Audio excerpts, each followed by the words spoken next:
আসসালাম। ওয়ালাইকুম আসসালাম। কে বলছেন? জি, আমি রূপা বলছি। রূপা, কেমন আছেন আপনি? ভালো আছেন রূপা? জি, আলহামদুলিল্লাহ, আল্লাহ ভালো রাখছে। মাশাআল্লাহ, ভালো আছেন। রূপা কোথা থেকে বলতেছেন? আপনার দেশের বাড়ি কোথায় রূপা? জি, আমার দেশের বাড়ি কুমিল্লা, আচ্ছা, চৌদ্দগ্রাম। কুমিল্লা 14 গ্রাম। কোথায় থাকেন এখন আপনি বর্তমানে? জি, আমি চৌদ্দগ্রামে আছি।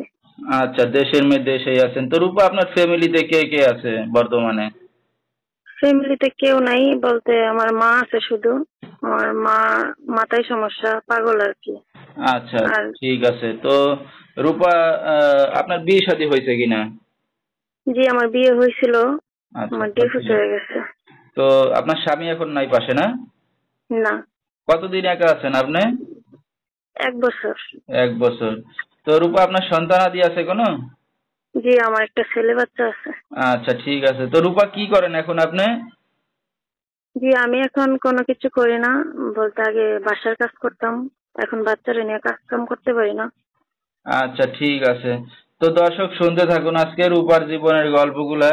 ধৈর্য সহকারে ফুল ভিডিওটি দেখলে মোবাইল নাম্বার পেয়ে যাবেন, সরাসরি যোগাযোগ করতে পারবেন রূপার সাথে। তো রূপা, আপনার বাবা কোথায়?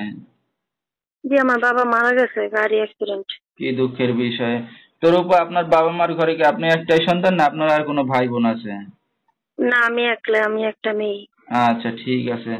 তো রূপা, আপনার তো বিয়ে শাদী হয়েছে, একটা সন্তান আছে, তো আপনি বললেন যে স্বামী ফেলে চলে গেছে, তো আপনাকে বিয়ে শাদীটা কে দিছিল? বিয়ে দিছিল আমার চাচা। আচ্ছা, তাই উনি। গার্জিয়ানরা দেখে শুনে আর কি দিছিল? জি। ঠিক আছে। তো দেখাশোনার মানুষ ভালো হয় নাই। তো স্বামী হুম, যে ফেলে চলে গেল, তো স্বামী আহ, ভালো ছিল না সেটা আগে বুঝতে পারেন নাই, না? না। আচ্ছা, ঠিক আছে। তো এখন এই সন্তানকে নিয়ে নিজেই কাজ বাজ করে চলতেছেন, ইদানিং আবার কাজও নাই বললেন। তো এখন এই যে আপনার ভবিষ্যতে কি চিন্তা ভাবনা আছে বা কি উদ্দেশ্য করে আসছেন মিডিয়ার সামনে? জি, উদ্দেশ্য একটাই যে মানে একটা ভালো মনের মানুষ পাওয়ার লাগা। আমি তো আমার বাচ্চার দায়িত্ব যে নিব, তার জীবন সঙ্গী করার জন্য। আর আমার একটা মা আছে, উনি ছাড়া, আমি ছাড়া তার অন্যের কেউ নাই, তাই না? এই আর আচ্ছা। কি, তো যে সে যেরকমই হোক না কেন।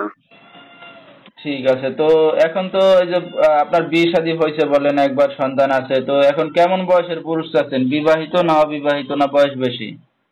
না, সমস্যা নেই, বিবাহিত হলেও সমস্যা নেই, কারণ আমি তো বিবাহিতই, তাই না? আচ্ছা, ঠিক আছে। মানে যে এখন দায়িত্ব নিয়ে পাশে থাকবে, ভালোবাসবে, সারা জি। জীবন দায়িত্ব নিয়ে এমন একটা মানুষ পাইলে বিয়ে শাদী করবেন এখন, এই তো? জি। আচ্ছা, ঠিক আছে। তো আপনার এই ভিডিওটা অনলাইনে দর্শকদের মাঝে চলে যাবে, তো দর্শক ভাই আপনার সাথে কিভাবে যোগাযোগ করবে? আমি তো এখন নাম্বারটা বলতে পারতেছি না, আপনি একটু কষ্ট করে নাম্বারটা দিয়ে দিন। আচ্ছা, ঠিক আছে। তো দর্শক, নাম্বারটা বলে দিচ্ছি, এই নাম্বারে যোগাযোগ করলে রূপাকে পেয়ে যাবেন। 01629463861, এই নাম্বারটাই হলো রূপার। তো রূপা, রাত বেরাতের অনেক দর্শক আপনাকে ফোন দেবে, কোনো সমস্যা হবে আপনার? না, কোনো সমস্যা নেই। আচ্ছা।